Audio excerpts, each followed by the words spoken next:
안녕하세요.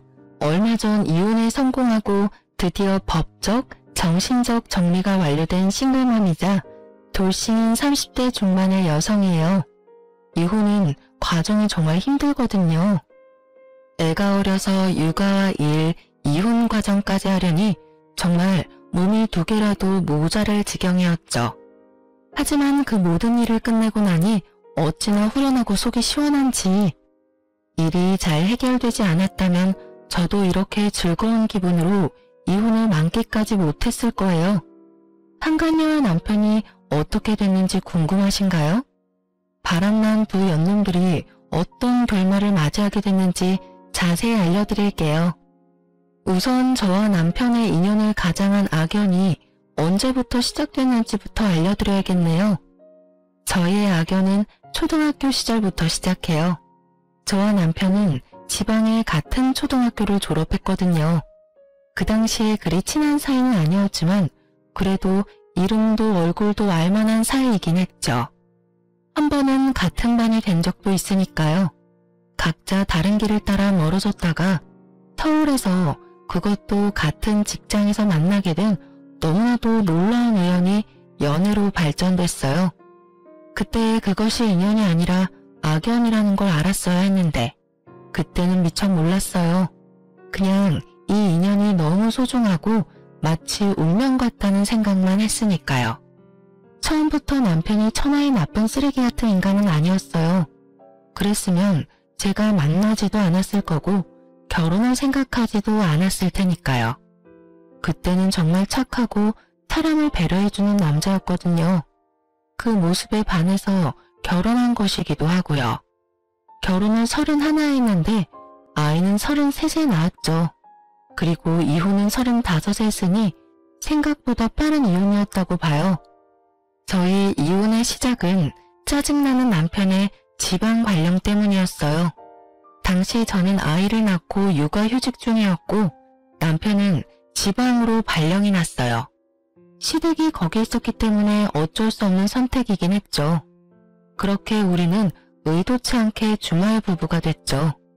몸이 멀어지면 마음도 멀어진다고 했나요? 그런데 저희는 반대였어요.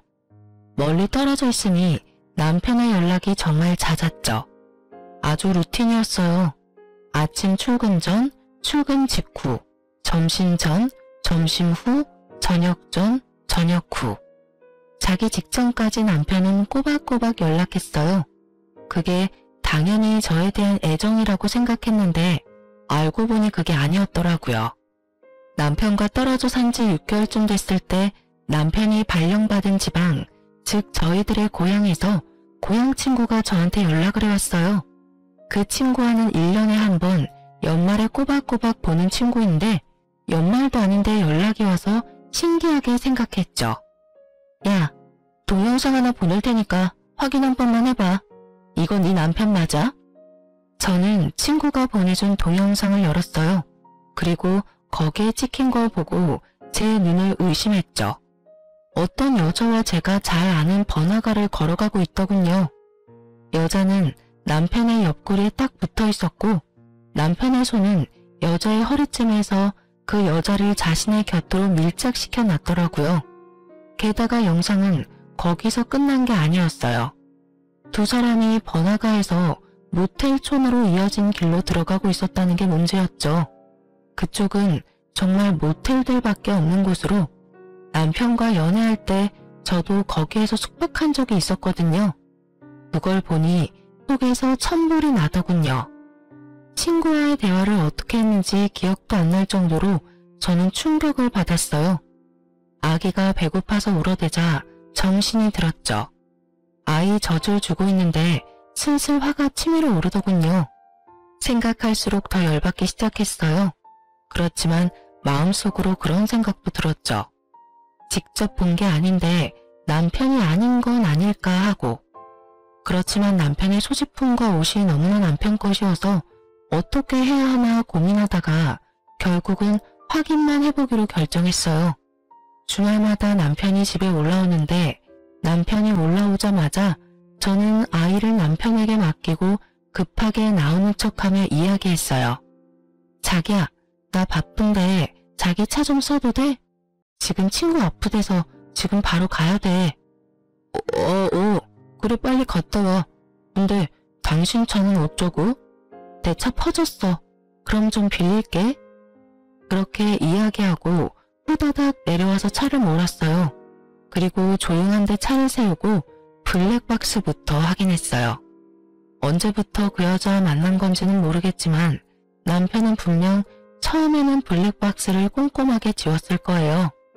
그런데 시간이 지나면서 들키지 않는 걸 확인하고는 마음이 풀어졌는지 블랙박스는 지워지지 않았더라고요. 그리고 찾아냈죠. 두 사람의 불륜 현장을. 블랙박스에 고스란히 녹음이 다 되어 있더군요. 오빠, 이번에는 서울 안 가면 안 돼? 나랑 놀러 가자. 우리 여행도 제대로 못 다니는데. 나도 우리 예쁜이랑 같이 놀러 가고 싶지. 근데 와이프가 의심할 거야. 내가 못 간다고 하면 우리 엄마한테 전화부터 할걸? 그렇게 걸려서 우리 못 만나는 것보다는 조용하게 길게 가는 게 더 나아. 그래야 안 들키지. 오빠 마음이야 잘 알지. 날 얼마나 사랑하는지. 나도 오빠 정말로 많이 사랑해. 그래서 항상 같이 있고 싶다고. 그 여자만 아니면 우린 행복하게 사랑하며 살 수 있을 텐데. 정말 짜증나. 조금만 참아. 와이프랑 이혼만 하면 자기랑 같이 알콩달콩 살자. 약속이야? 그 대화가 바로 어제 저녁의 대화더라고요. 그 대화뿐만이 아니라 두 사람이 차 안에서 그런 짓을 하고 있는 것까지 다 녹음됐더군요. 누가 들어도 알 정도로 명백하게. 결국 저는 끝까지 다 듣지도 못하고 그 더러운 기분을 접은 채 블랙박스 영상을 폰으로 옮겼어요. 옮길 수 있는 장치를 다 가져왔거든요. 이렇게 바로 남편의 외도를 알아챌 수 있을 거라 생각하지 못해서 충격이 더 컸던 것 같아요. 남편과 이혼을 생각했다가 곧 지웠어요. 이혼은 최후의 수단이다. 최대한 아이를 위해서 끌어보자 그 생각이었죠. 그 여자가 나가 떨어져 준다면 남편을 제가 평생 단속하며 살면 될 거라고 그렇게 생각했어요. 그래서 흥신소에 부탁해서 그 여자 전화번호부터 알아냈어요. 그리고 그 여자에게 전화를 걸었죠. 모르는 번호인지 전화를 받지 않던 그녀가 5번의 통화 끝에 전화를 받았어요. 여보세요? 안녕하세요. 저 김현진 씨 와이프 되는 사람이에요. 저희 남편이랑 만나고 있는 거 확인하고 전화했어요. 남편이랑 관계 끊어주셨으면 좋겠어요. 제 말에 상간녀의 반응은 정말 뜻밖이었어요. 제 연락처 어떻게 알았어요? 이거 사생활보호법에 걸리는 거 알아요? 남편과 헤어져 달라는데 그게 중요해요? 그럼 사생활보호법으로 신고하던가요. 저도 상간녀 이혼 소송할 테니까요. 남편 유부남인 거 알고 만난 거 다 알고 증거도 있어. 그러니까 어디 한번 해보던지. 근데 생각할수록 어이가 없네. 방귀 낀 놈이 섞는다고 어디서 유부남한테 꼴이나 치는 년이 법을 따지게 됐는지. 어쨌든 저희 남편하고 당장 헤어져. 헤어지지 않으면 진짜로 소송할 거야. 이봐요. 남자가 바람피는 게 왜 내가 꼬리를 쳤다고 생각해요? 그쪽 남편이 날 너무 좋아해서 떨어지지 않는 걸 왜 내 탓을 하냐고요. 그렇게 남편 마음 돌리고 싶으면 그쪽이 잘하면 되잖아요. 저한테 전화해서 할 말은 아니죠. 제가 잘못한 게 뭐가 있는데요? 잘못한 게 차고 넘치는 사람한테 이런 이야기를 들으니 순간 말문이 턱 막혔어요. 무논리로 사람을 당황하게 만드는 재주가 있더라고요. 그럼 지금 너한테 잘못이 없다는 거야? 야, 남자가 꼬리를 쳐도 유부남인 걸 알았으면 미리 손절을 했어야 할 거 아니야. 법적으로 내 남편이고 그 남자랑 너는 불륜을 저지른 사람들이라고. 너 진짜로 남편이랑 헤어질 생각 없어? 좋아. 그럼 내가 남편한테 너랑 헤어지라고 말할게. 만약 이번에 안 헤어지고 또 만나면 그때는 남편은 둘째치고 너만은 얼굴 들고 못 살게 만들어줄 거야. 알아들었어? 어디서 반말이에요? 어린 여자한테는 반말 칙칙해도 돼요? 예의도 모자라고 교양도 없는 주제에 그것도 본처라고 저한테 전화해서 갑질하는 거 진짜 한심하고 웃기거든요? 이야기 다 끝났죠? 이제 할 말 다 없죠? 그럼 끊을게요. 두 번 다시 전화하지 마세요. 수신 거부 걸어놓을 거고 할 말 있으면 당신 남편 통해서 하세요. 아시겠죠? 정말 재수가 없으려니까. 상간녀는 그렇게 말하고 전화를 탁 끊어버리더군요. 정말 띵 받았어요. 남편과 헤어지라는 말에 저게 상간녀의 태도인가요? 상간녀들 뻔뻔하다더니 정말로 그렇더군요. 확답을 듣지 못한 저는 결국 남편에게 따졌어요. 당신 바람 피는 거 나 다 알아. 내가 그 상간녀한테 전화했는데 헤어지라니까 말 다 했으면 끊으래. 두 번 다시 전화하지 말라고. 뭐? 상간녀? 나한테? 모르는 척 발뺌하려는 남편에게 동영상 보여줬어요.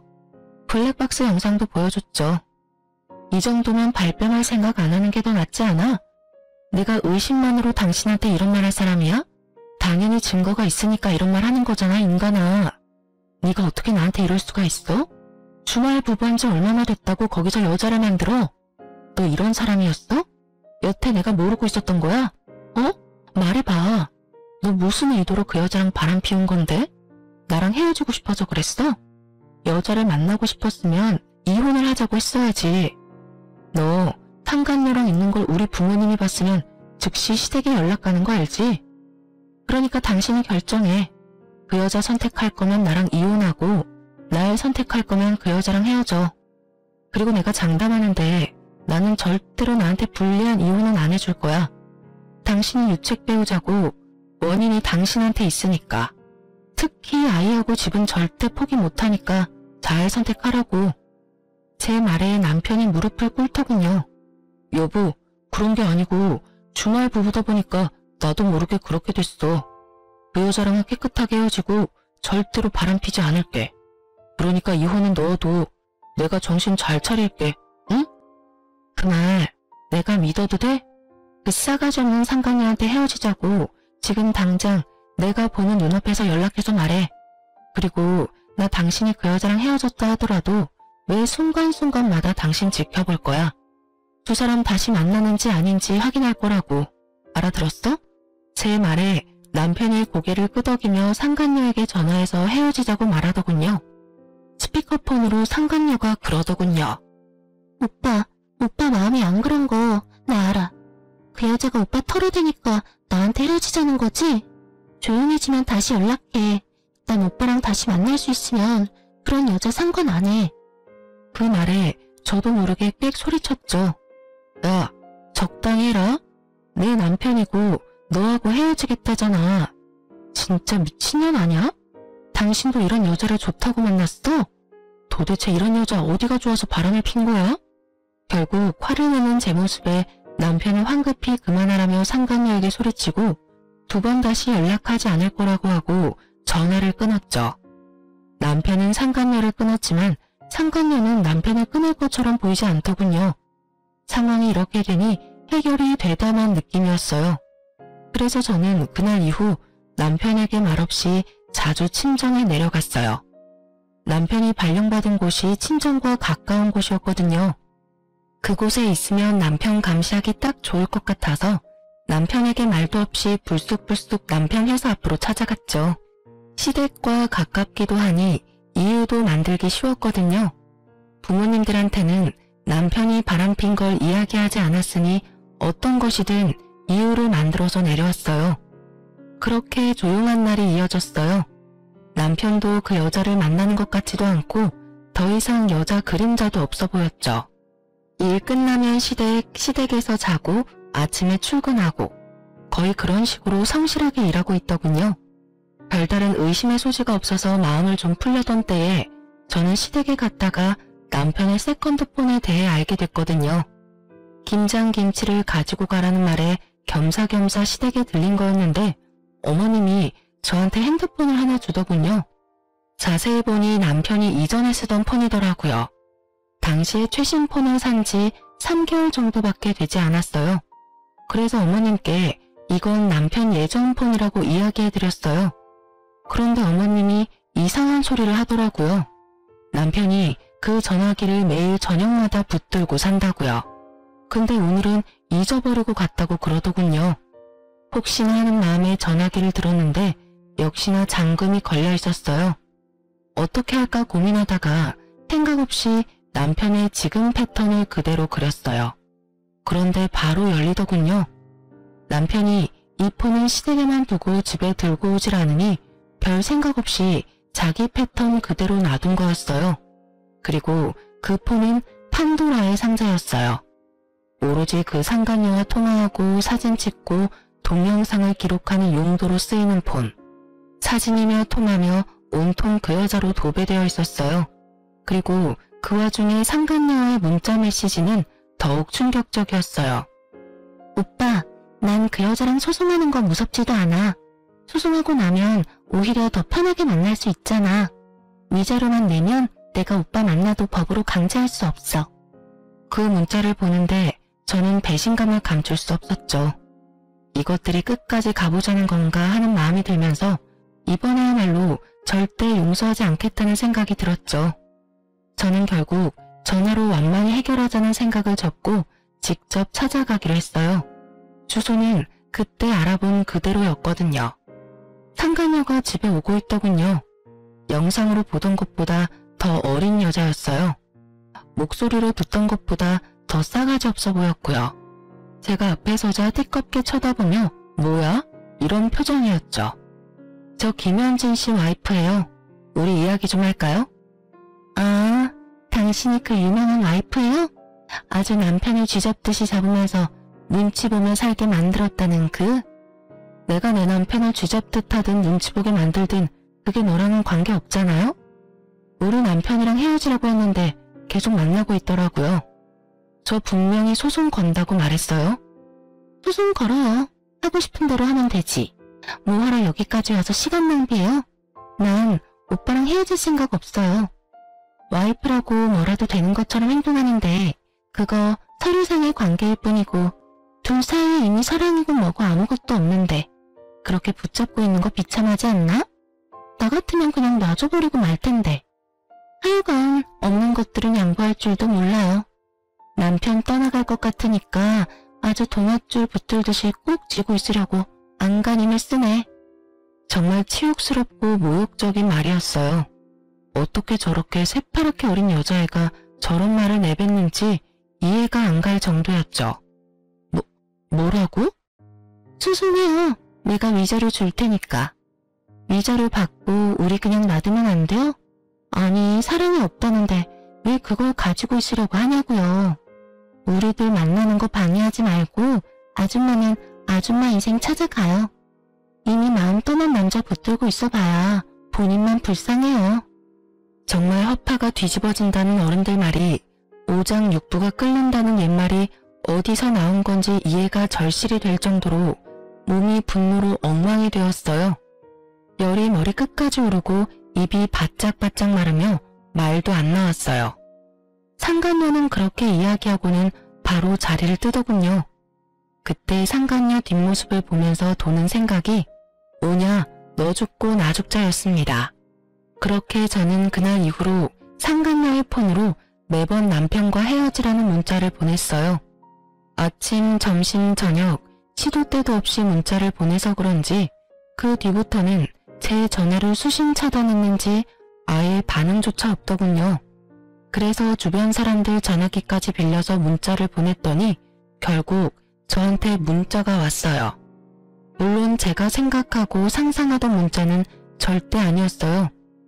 계속 문자 보내고 전화하면 스토커로 신고하겠습니다. 정말 싸가지도 없고 생각도 없는 그 문자에 저는 열이 뻗을 대로 뻗었지만 제가 할 수 있는 건 상간녀 소송 하나뿐이었어요.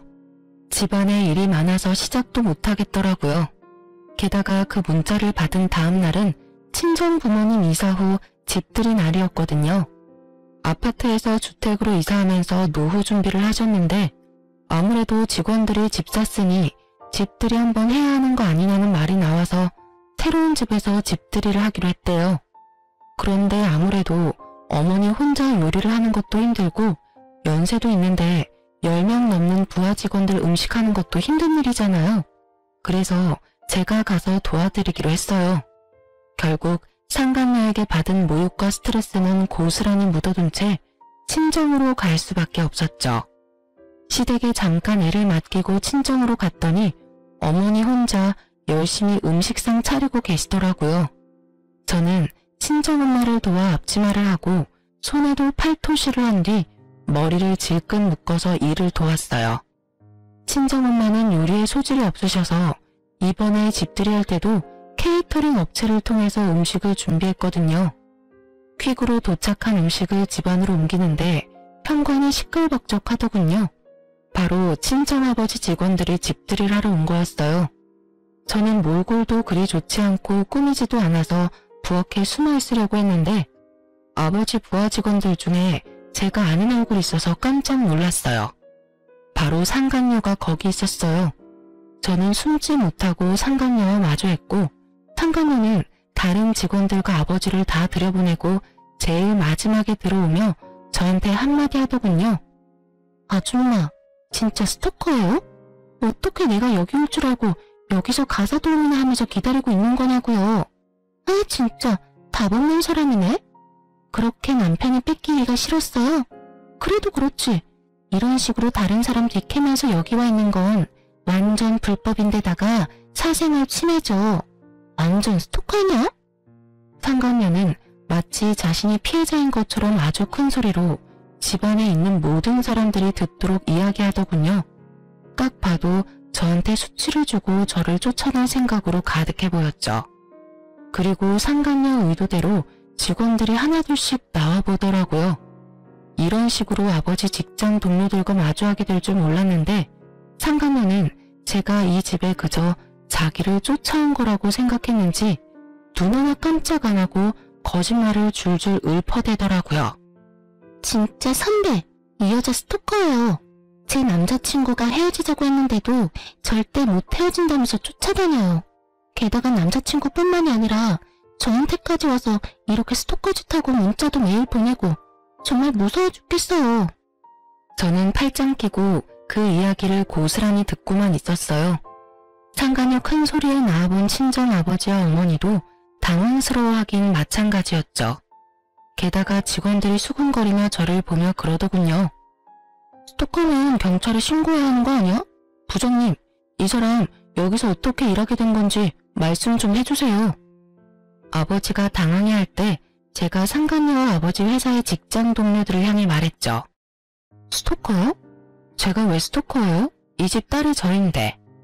당신 부장님 딸이 저예요. 부장님한테 물어보세요. 오늘 집들이 한다는데 일손이 모자란다고 해서 잠시 친정에서 도와주고 있었는데 스토커라는 소리를 들을 줄 몰랐네요. 거짓말도 눈 하나 깜짝 안 하고 진짜 잘하네요. 그쵸?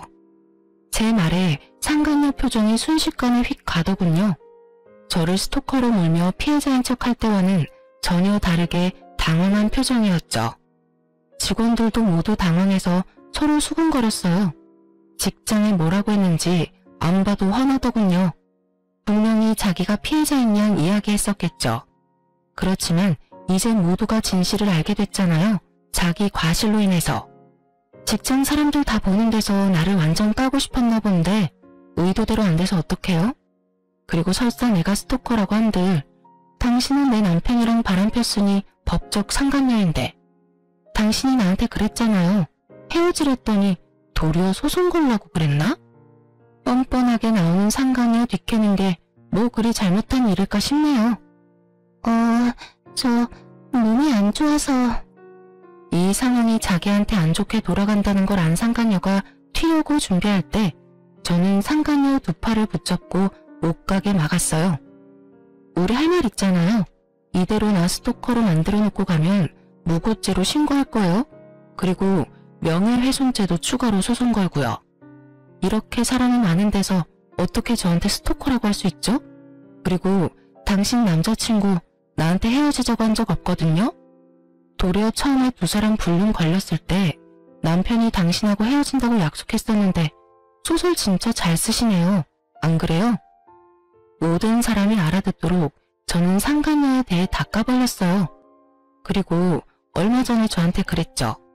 상간녀 소송하고 위자료 지급하고 나면 제발 둘이 서로 사랑하게 해달라고. 저한테 남편 놔달라고 했던 거 기억나요?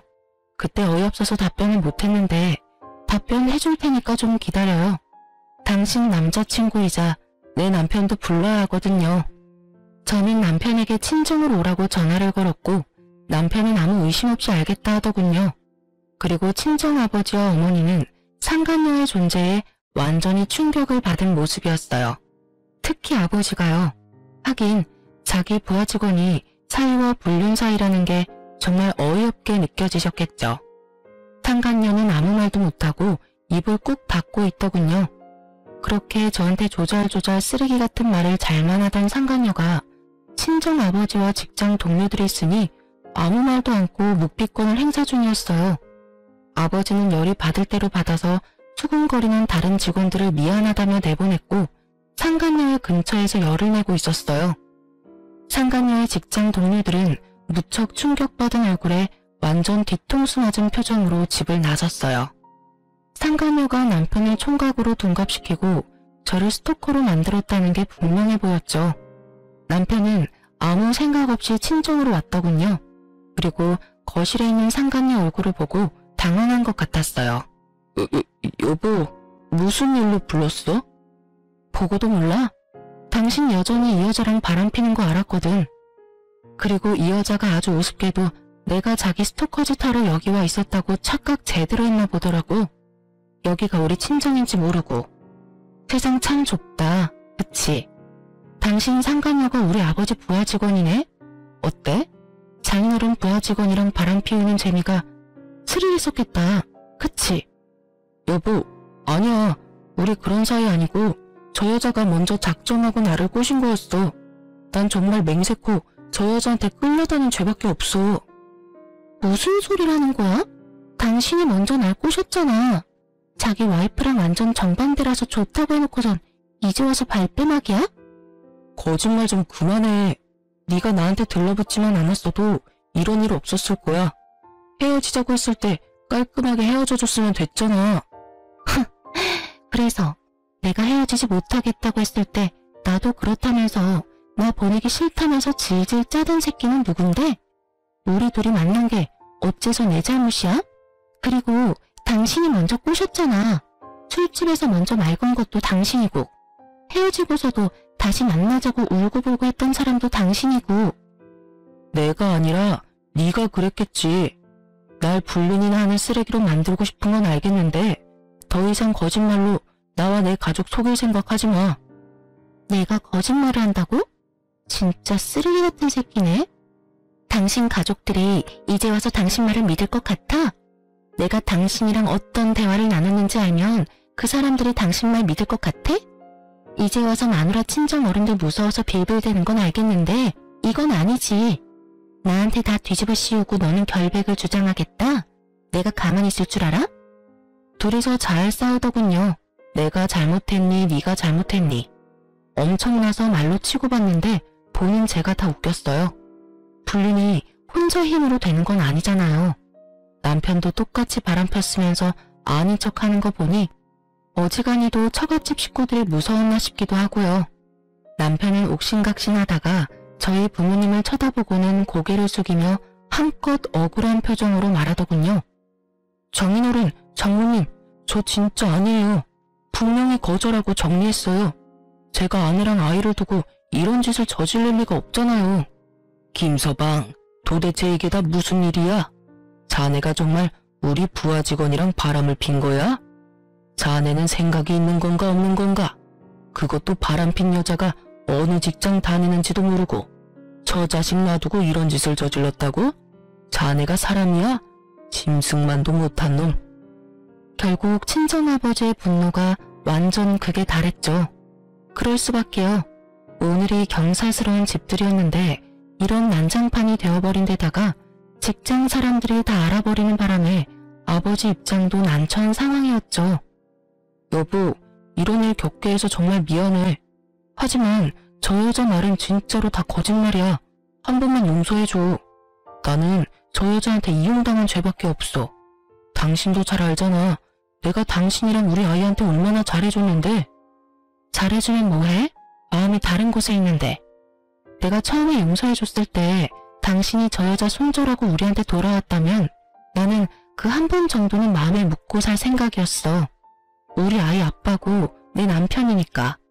그 전에 그런 사고 한 번 친 적 없었으니까. 그런데 당신은 어떻게 했어? 내가 준 기회를 스스로 차버리고 다시 저 여자랑 만나왔잖아. 만약에 네가 정말로 저 여자를 단 한 번도 안 만났는데 저 여자가 만났다고 혼자 좋아서 그런 거라면 나도 당신 용서해 줄 수 있어. 그런데 당신 여기 올 때 내내 그 여자 만났어. 내가 모를 줄 알아? 당신 폰 대화 내용 이미 다 봤어. 그걸 아는 나한테 저 여자가 거짓말을 했다고? 너나 저 여자나 똑같아. 똑같이 더럽고 비열한 년놈들이야. 나 더 이상 당신 믿지 못하겠고 믿고 싶은 마음조차 없어. 그러니까 이혼해. 깔끔하게 헤어지고 저 여자랑 만나든 말든 네 마음대로 해. 난 이제 당신한테 신경 쓰고 싶지 않으니까. 제가 그렇게 말하자 남편이 완전 충격을 받더군요. 상간녀는 기회가 온 듯한 표정이었고요. 하긴 이혼 안 해도 만나겠다던 여자가 저 상간녀였잖아요. 본인은 잘 됐다 싶었나 보죠. 두 연놈들이 잘 되는 꼴은 정말 보고 싶지 않았지만 제 마음이 더 이상 상처받는 걸 두고 볼 수도 없었어요. 게다가 부모님이 계시는 곳에서 부모님 부하 직원들도 다 알아버리게 된 이 상황은 덮을래야 덮을 수 없을 만큼 커졌고요. 결국 저는 남편에게 이혼을 통보하는 것밖에 방법이 없었어요. 아니, 저 여자랑 헤어졌어. 헤어진 걸 확인 못하겠으면 지금 당장 다시 헤어질게. 두 번 다시 나 쫓아다니지 말라고. 그런데 왜 우리가 이혼을 해야 해? 나 이혼하기 싫어. 당신이랑 애를 놔두고 내가 왜 이혼을 해야 하는데? 그래, 나 저 여자랑 바람 좀 폈어. 그치만 그 순간뿐이었고 정말로 엔조이였다니까? 사랑이 아니라 그냥 보험 같은 거라고. 그 이야기를 듣는 상간녀가 어이없는 얼굴로 남편에게 따지더라고요. 야, 진짜 개쓰레기 아냐? 뭐? 엔조이? 너 나한테 와이프랑 이혼하고 나랑 결혼하고 싶다고 했어 안 했어? 그래놓고 엔조이? 또다시 둘의 싸움이 시작되자 그 꼴이 보기 싫었던 친정아버지가 시댁에 전화를 걸었어요. 두 분은 같은 지방에 있으면서 친한 지인이었거든요. 정 사장, 날쌔. 여기 지금 자네 아들 와 있으니 데려가. 우리 딸이랑 이혼할 거야. 왜긴 왜야? 당신 아들이 바람펴서 상간녀가 지금 우리 집에 와 있다고. 도대체 자식을 어떻게 키우면... 어쨌든 어서 와서 데려가게. 지금 혈압 올라서 쓰러질 것 같으니까. 시부는 놀라서 한달음에 달려왔고 거기서 상간녀와 티격태격하는 남편에게 버럭하더군요. 너 이게 다 뭐야? 너 진짜 바람 폈어?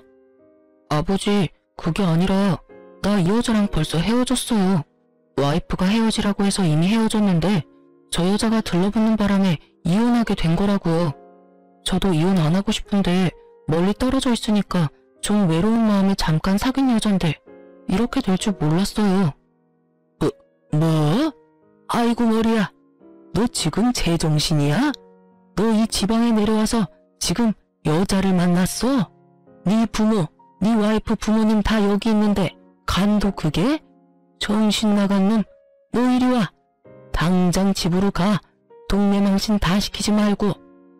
결국 남편은 시부의 손에 이끌려 시댁으로 돌아갔어요. 상간녀는 남편에게 들러붙으려 했지만 시부가 차갑게 거절하더군요. 아가씨는 뭔데 우리 집에 따라오려고 해? 알아서 집으로 가. 젊은 아가씨가 간도 크게 유부남을 꼬셔서 집안을 이렇게 쑥대밭으로 만들어? 우리 아들이 마음에 들어 해도 우리는 절대로 아가씨 허락 못하니까 알아서 처신 잘해. 시부의 칼같이 끊어버리는 말에 상간녀도 벙친 것 같더군요. 그렇게 한바탕 집안에 소동이 있고 나서야 저와 남편은 이혼을 할 수 있게 됐어요. 서로가 아는 사이였던 양가 아버님들 덕분에 이혼은 생각보다 순탄하게 됐어요. 시댁에서는 아들의 잘못인데다 상간녀가 처가에 찾아왔다는 것만으로도 고개를 들 수 없을 만큼 미안해했어요. 게다가 아버지 부하 직원과 바람이 난 남편 때문에 회사 안에 소문이 파다하게 나버려서 시부가 어찌할 도리도 없었죠. 이혼 후 친정에 한번 내려왔는데 아버지가 그러더라고요. 그년 결국 퇴사했어. 내가 진짜 어이가 없어서 자기가 잘못해놓고 끝까지 사람들한테 거짓말. 아니 어떻게 그런 짓을 해놓고 직원들 앞에서 그딴 짓을 하고도 여전히 거짓말을 할 수 있는지. 뻔뻔함에 등수가 있다면 1등을 하고도 모자랄 거야.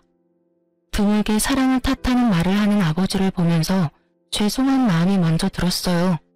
의도한 건 절대 아니지만 부하 직원들 앞에서 딸이 상간녀와 마주하게 되는 상황을 목격하셔야 했으니까요. 게다가 그 뒤에 수습부터 회사 안에 난 소문까지. 제가 해야 할 일들을 아버지가 했다는 생각이 들어서 면목이 없었거든요.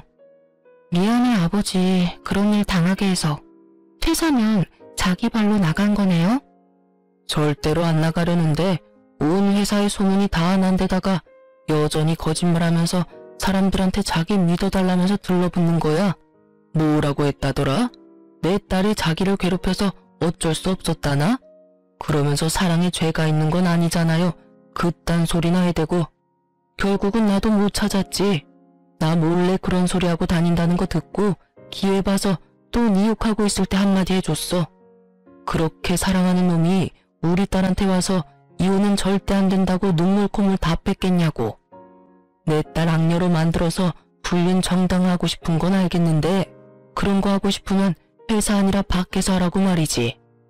그 후로 일로 몇 번 부딪혔는데 결국 아무도 자기 말에 호응 안 해주니 혼자 나가 떨어지더라. 주변 사람들한테까지 따돌림 당하고 나니 직장에 있을 수가 있었겠어? 여전히 입만 살아서 당당하고 떳떳하게 행동했나 보더라고요. 사람은 역시 변하지 않나 봐요. 그렇게 아버지께 상간녀의 퇴사 소식을 듣고 나서 상간녀가 전 남편 회사에서 기웃거린다는 소문이 들려왔어요. 전 남편과 제가 같은 직장이었다 보니 지방이라도 아는 사람은 몇 있었거든요. 다 같이 모여서 워크숍도 하고 그러니까 같은 지방 사람 있으면 다 친분이 생기더라고요. 그때 알게 된 동료가 다 이야기해 주더라고요. 너 혹시 무슨 일 있어? 네 남편한테 여자 붙었어. 퇴근 시간마다 와서 기다리던데 무슨 일이야? 지금 여기 소문 다 났어. 남편, 아니 전 남편 상간녀야. 나 그 남자랑 이혼하거든. 아직 이혼 완료한 건 아닌데 이혼 숙려 기간 중이라서. 근데 다시 합칠 일이 절대 없어. 뭐? 너희 이혼한다고? 근데 네 남편은 너랑 이혼할 것 같은 걸로는 안 보이던데? 그 여자 발견하더니 사색이 돼서 우리가 무슨 사이냐고 물었더니 미친 여자라고 하더라고.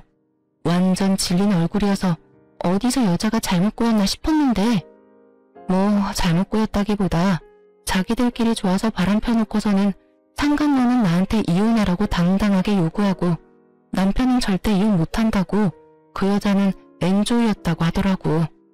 근데 상간녀는 전 남편 포기 못하나 봐. 결국은 회사까지 찾아갔나 보네. 나 다음 달이면 육아휴직 끝나고 회사 돌아가는데 본사에는 안아줬으면 좋겠어. 아, 이게 무슨 망신이야? 남편이 잘못했는데 쪽팔리면 다 내 몫이니. 그 이야기를 들으니 웃겼어요. 상간녀는 제가 이혼만 하면 자기가 본처가 될 줄 알았나 보더라고요. 그런데 그게 쉬운 일인가요, 어디? 남편은 엔조이였다는데 인정도 하지 않고 회사에 찾아가는 악수까지 뒀으니. 속으로 제발 본사만 오지 마라 빌었는데 전 남편의 지방 발령도 종료되고 본사로 올라오니 상간녀도 역시 같이 올라왔더군요. 지방의 소문이 본사까지 올라오는데 한 달도 안 걸리더라고요. 아는 사람은 아는 우리의 이혼 소식을 몰랐던 사람들도 상간녀의 등장으로 모두 알게 됐어요. 사람들은 모두 저에게 괜찮냐고 물어봐줬고요. 누가 봐도 이 상황에서 피해자는 저고 가해자는 전 남편과 상간녀였잖아요. 결국 온 회사의 소문이 다 난 상간녀와 남편의 행동에 남편은 견디지 못하고 퇴사를 했다고 하더라고요. 육아휴직 후 복귀한 저와 남편은 회사에서 몇 번 마주쳤는데 그때마다 끈질기게 이혼하고 싶지 않다고 말하길래 다 개무시했고요. 결국 저한테 기댈 수도 없고 회사에서도 이미 소문 다 나서 퇴사하고 지방으로 내려갔다고 하더라고요. 근데 웃긴 건 퇴사하던 날부터 한 일주일 정도 상간녀가 회사 앞에서 전 남편을 기다리고 있더라고요. 결국 전 남편 못 찾으니 퇴근하는 저까지 붙들고 묻더라고요. 어디로 빼돌렸어요? 둘이 재결합하는 건 아니죠? 나한테 상간녀 소송해놓고 위자료만 받고 둘이서 합치기만 해봐. 합칠 생각 추호도 없고 그 사람이라면 벌써 일주일 전에 퇴직서 내고 나갔어. 가만 보니 둘이 잘 되는 것도 아닌 것 같은데 이혼해줬으면 적어도 내 눈앞에 띄지는 말아야지. 어이가 없어서 그걸 왜 나한테 물어봐? 그 말 듣더니 사색이 된 상간녀가 후다닥 뛰어가더군요. 그 꼴을 보니 어찌 그리 통쾌하던지. 그렇게 믿고 따르던 전 남편이 자신을 버릴 줄을 일주일이나 모르고 있는 걸 보니 두 사람 사이도 답이 나오더군요. 친정아버지 말을 들으니 전 남편은 본사에서 퇴사 후 고향인 지방으로 내려와 시아버지와 함께 화물차를 몬다고 하더군요. 그런데 더 웃긴 건 상간녀가 그걸 또 어떻게 알고 전 남편을 쫓아왔다고 하더라고요. 본인 일자리 찾아가면 좋을 텐데. 하긴 알아보니 이미 그쪽 계통으로는 소문이 다 퍼져서 새 직장 갖기는 힘든 것 같더라고요. 그것도 본인이 그렇게 만든 거니까요. 자기 탓이죠. 자기 팔자 자기가 열심히 꼬아댄 거 누구 탓을 하겠어요? 게다가 그 상간녀도 정말 보통이 아닌 게 전 남편만 있으면 지구 끝까지 달려갈 기세더라고요. 세상에서 제일 지독한 찰거머리가 따로 없었죠. 결국 전 남편이 그 상간녀 상대로 접근 금지 신청까지 시켰다는 이야기 듣고는 배꼽 빠지도록 웃었어요. 그렇게 사랑하니 어쩌니 하더니만 결국 이렇게 변심하게 될 줄이야. 10개의 물속은 알아도 한길 사람 속은 모른다더니. 전 남편도 상간녀도 상대가 저런 사람인 걸 모르고 만났다는 게 더 웃겨요. 상간녀가 저한테 스토커라고 몰아붙이더니 보세요. 지금은 누가 스토커인지 모를 정도잖아요. 어쨌든 이혼 후에 가장 크게 웃었어요. 둘이 이렇게 잘 못 산다는 걸 알고 나니 마음이 개운한 것이 이혼하길 잘했다는 생각이 들어요. 이혼을 하고 힘들지 않은 건 아니지만 이혼하지 않았다면 더 힘든 것이 당연했을 거라는 생각이 들었어요. 싱글맘으로 살다 보면 정말 너무 힘든 일이 많거든요. 그럼에도 불구하고 그때로 다시 돌아간다면 절대로 지금과 다른 선택을 하지는 않았을 거예요. 좀 더 신중하게 행동하기는 했겠지만요. 서투른 사연 봐주셔서 감사합니다. 모두 행복한 시간 보내세요.